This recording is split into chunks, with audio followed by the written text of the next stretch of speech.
आप इस चमन के अंदर अकेली? नहीं दीप सिंह, मैं अकेली नहीं थी, मेरे साथ में सहेलियाँ थी, लेकिन मंत्री रंजीत सिंह के डर से मेरी सहेलियाँ यहाँ से चली गई और मुझे अकेली पा करके मुझसे गंदी गंदी बातें करने लग गया। ये तो सही वक्त पे आप आ गए जो मेरे साथ इतना बड़ा एहसान कर दिया।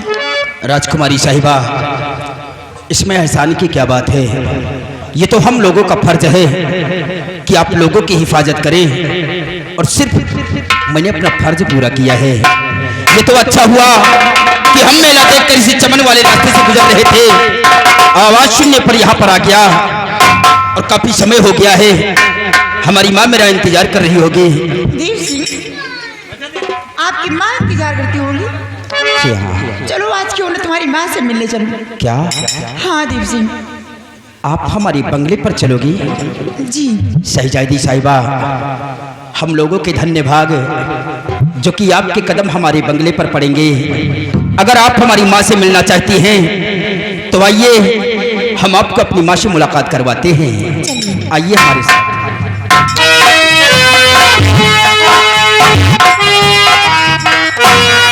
क्या बताऊं, मेरा बेटा दीप मेला देखने गया है, लेकिन शाम होने वाली है, अभी तक मेला देखकर वापस नहीं आए। पता नहीं क्या बात।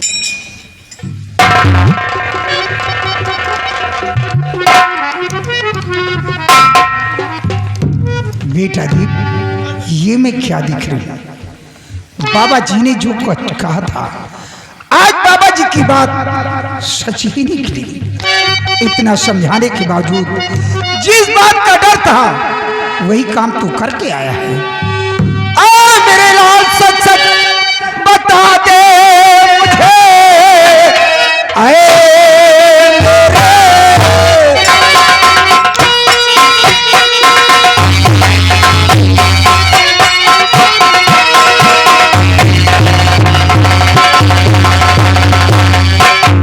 मेरे लाल सच सच बता दे मुझे, कैसी लड़की तेरे साथ आई, देख करके इसे दिल धड़कता मेरा, कौन कैसे इसको तू लाया यहाँ।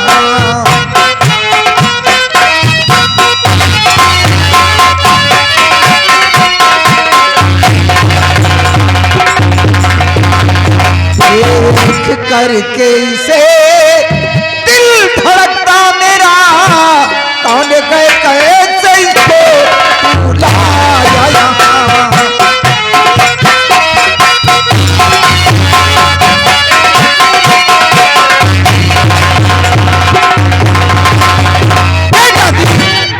कौन है लड़की जो तेरे साथ में आई है? साफ साफ बताओ वरना चुंडी खींच लूंगी। मम्मी, आप नाराज हो जाती हैं तो जो भी मुझे बोलना होता है मैं। कमीने गलत काम करके आया है, फिर भी कहता है कि आप जब नाराज हो जाती, जो कुछ कहना होता वो भी भूल जाता हूँ। साफ साफ बता, ये लड़की कौन है, कहाँ की रहने वाली है, क्यों तेरे साथ आई है? आप ही नहीं पहचानती हैं? मैं क्या जानूँ कौन है, कहाँ की रहने वाली है? मेरी मैया जरा भी फिक्र ना करो, नाम दिखा है इनका, सुनो गौर से।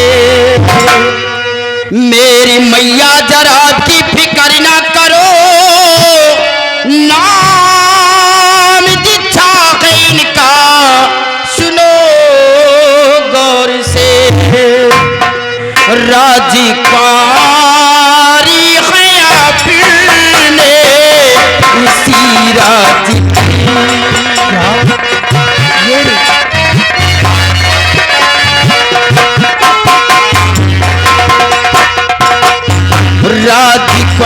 राजकुमारी है फिर ने इसी राज की, आपसे मिलने खातिर चली आई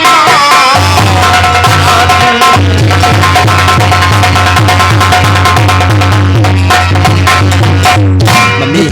क्या कहा? ये राजकुमारी जी है और मुझसे मिलने के लिए आई है? हाँ मम्मी, ये सिर्फ आपसे मुलाकात करने के लिए हमारे साथ में आई है। बेटी वहाँ क्यों खड़ी, सामने आओ। देखो बेटी, अभी तक तुम्हारी तबीयत खराब रहती थी और काफी दिनों बाद तुम ठीक हुई हो। इसलिए मेरा कहना है कि तुम्हें इस तरह नहीं घूमना चाहिए, क्योंकि तुम्हें अच्छी तरह मालूम है कि जमाना बेहद खराब चल रहा है। और फिर अब तुम बच्ची नहीं रही, सयानी भी हो चुकी हो और मेरा बेटा भी सयाना है। इस तरह तुम दोनों को कोई देखेगा तो अपने दिल में क्या सोचेगा? इस तरह तुम्हें नहीं घूमना चाहिए। नहीं मम्मी, राजकुमारी जी हमारे संग में ऐसे नहीं आई हैं। ये कैसे? माँ, ये तो अपने सहेलियों के संग चमन की सैर करने के लिए गई थी, लेकिन उस चमन के अंदर महामंत्री रणजीत सिंह पहुंचकर राजकुमारी के संग में बदतमीजी कर रहा था। हाँ मम्मी, ये तो अच्छा हुआ कि हम मेला देखकर उसी चमन वाले रास्ते से गुजर रहे थे। आवाज सुनने पर दौड़ कर गया, मैंने राजकुमारी जी की हिफाजत किया और राजकुमारी जी से आपके बारे में जिक्र किया। इन्होंने आपसे मिलने के लिए जिद किया, इसलिए अपने साथ लेकर आया हूँ। तूने बहुत अच्छा किया जो कि राजकुमार जी की इज्जत को बचाया, क्योंकि हमारे लोगों का फर्ज है, हमारा लोगों का धर्म है कि राजकुमार जी की हिफाजत करना। हाँ मम्मी। लेकिन बेटी, मेरे समझ में नहीं आता कि उस कमीने रंजीत सिंह की इतनी बड़ी औकात, तुम्हारे टुकड़ों पे पलने वाला, और उस कमीने ने तुम्हारे ऊपर बुरी नजर डाला। उस कमीने को ऐसा करते हुए शर्म नहीं आई? माँ, मैं तो कभी सोच भी नहीं सकती थी कि मेरे साथ ऐसी बदतमीजी वो कर सकता है, क्योंकि मैं उसे हमेशा चाचा कहती थी, अपनी जुबान से मुझे बेटी कहता था हमेशा। लेकिन आज मेरे साथ इतनी बड़ी बदतमीजी की, इस बदतमीजी की सज़ा उसे मिलेगी। मैं पिताजी के पास पहुंचकर इस बात की शिकायत करूंगी। लेकिन माँ, तो सही वक्त पे दीप सिंह पहुंचकर मेरी हिफाजत की, और मैं दीप सिंह के साथ आपसे मिलने के लिए आ गई हूँ, क्योंकि हमेशा सेनापति चाचा जी यही बात कहते थे कि बेटी, आपको दीप की माँ बहुत याद करती है, इसलिए मम्मी मैं आपसे मिलने के लिए आ गई हूँ। क्या मुझसे मिलने के लिए आई हो? हाँ माँ। ठीक है बेटी, अगर ऐसी बात। वैसे भी माँ, अब मैं जाना चाहती क्योंकि पापा इंतजार करते होंगे। देखो बेटी, पहली बार मेरे बंगले पे आई बगैर मैं चाय नाश्ता की हुई, तुम्हें ऐसे नहीं जाने दूंगी। हाँ मम्मी, मैं चाय बना चुपचाप खड़े हो जाओ, नहीं इतना मारो, चेहरा नहीं पहचान मिलेगा, कम वक्त कहीं का। जब दो शख्स आमने सामने बात करते हों, तीसरे को नहीं बोलना चाहिए। जब देखो तब बक बक करता रहता बदतमीज कहीं। बेटी, इसकी बातों को बुरा मत मानना, थोड़ा मुलगा है। ठीक है माँ।